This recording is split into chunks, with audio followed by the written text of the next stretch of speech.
vlog, kaharap lang po ang camera ko, yun lang. Kaya po, kapag ka may nag-i-invite po sa akin sa mga ganitong event, talaga po hindi po talaga ako ma-attend kasi pagsasalitain talaga ako. So, back 2015 po, Miriam po talaga ako nun, Miriam. And then, nalaman ko po si PRRD, si Tatay Diggs nga, na mayor ng Davao City. Yung mga nagawa niya, yun na po yung start.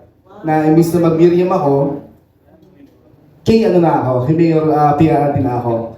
So yun po, doon po nagsimula yung pong pagiging solidong supporter ko. Actually po, singer-songwriter, rapper po talaga ako. From Dagtang Lason, ako po si Buhawi, rapper po ako noon. Yung kumanta po ng Malatambay lang kami, sawa sa babae. Yun, yung kanta na yun. Rapper po talaga ako. Yun po talaga ang gusto ko. Kaso, ang Diyos ginawa niya po akong vlogger. Ang word po na misteryo came from the word misteryo. Because God is full of mystery. Yeah. So yun po ang dahilan. Kaya ako naging misteryo ako. Naging vlogger ako. And then, most of my vlogs talaga came from the wisdom of God talaga. I could tell. Hindi ko po kiniklaim na idea, yung mga idea ko. Kasi galing talaga sa Diyos yung para sa akin. That's why I become Mr. Rio. Yun po. So, fast forward po ngayon, hindi po ako tumigil sa pag-vlog. So, supporter pa rin po ako ni PRRD. Until now, until VP Sara. So, ang punto ko lang po is sana magkaroon po tayo, i-organize na po yung mga supporter para iisa po ang tama natin sa kalaban. Kasi pagka volunteer tayo, kanya-kanya tayong agenda eh. Ang agenda ko po is maging iba na ang sistema ng gobyerno natin. Hindi na ito ngayon kasi bulok talaga eh. Di ba? Ang sistema po na nagawa ko po is back 2016 pa itong sistema na to. Kaya lang, hindi ko po ito binanggit dahil federalism ang gusto ni PRRD. So, hindi ko po siya binanggit sa vlog ko. Tinawag ko po itong democratic system. Yun po ang idea ko. Demos, from the Greek word people, and autocrats means power. So, ang power ay nasa taong bayan at sa leader. Hindi sa leader at sa mga senador at congressman. Total opposite of the system right now. So, yun po yung advocacy ko. Yung democratic system. And I hope na si VP Sara ang maging first democratic president natin sa ano na yun, sa system na yun. Kasi doon lang po sa sistema na yun magaganap o matutupad ang anti-political dynasty bill, ang death penalty for heinous crimes and corrupt politicians. Doon lang. Kasi kapag ang mga congressman ang nag-ano ng batas na yun, hindi nila ipapasa yun kasi most of them came from the political dynasty, yes? Diba? Lahat sila 100% nasa political dynasty. So, hindi po may papasa yung batas na yun. At yung death penalty for heinous crimes and yung sa corrupt politician, most of them are corrupt. So, ba't nila yun ipapasa? Diba? So, yun na po ang punto ko. So, magkaroon po sana tayo ng one shot ba? Isang tira sa kalaban. Para kung makagawa tayo ng narrative. Kasi po kung wala tayong one shot, fireworks tayo eh, ang tama sa kalaban. Di ba? So dapat, organize natin, iisang bala tayo, iisang tama, nuclear bomb tayo. So yun po yung suggestion ko sa inyo lahat. Di ba?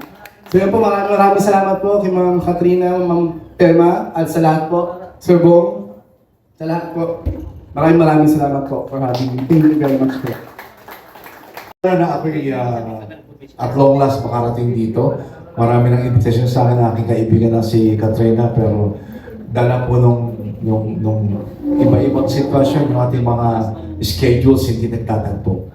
So, may po, talaga, papauwi po ako ng Kabanatuan ngayon. Pero sabi ko, hindi ako papayag na hindi makarating ngayon.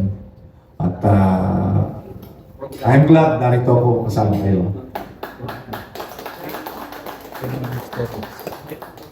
Alam nyo, dumarating po yung edad ng tao, or natin, especially yung mga, alam nyo yung yung nakikita mo ng maliwanag ang yung daan na patungo kung saan patungo ang buhay ng mga Pilipino.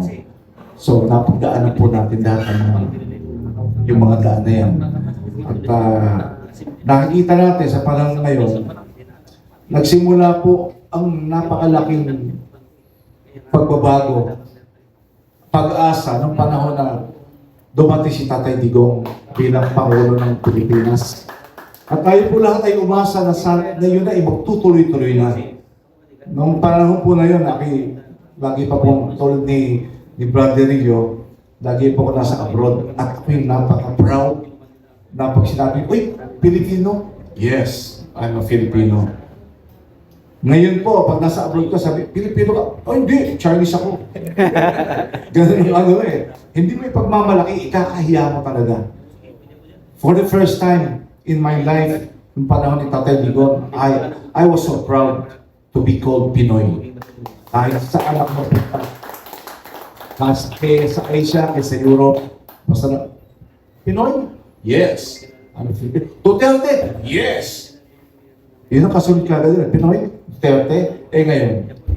Kaya, yung nakakadismaya po unang-una, hindi lang para sa atin. Dahil tayo kumbaga sa ano malapit na tayo sa takip silim ng ating buhay.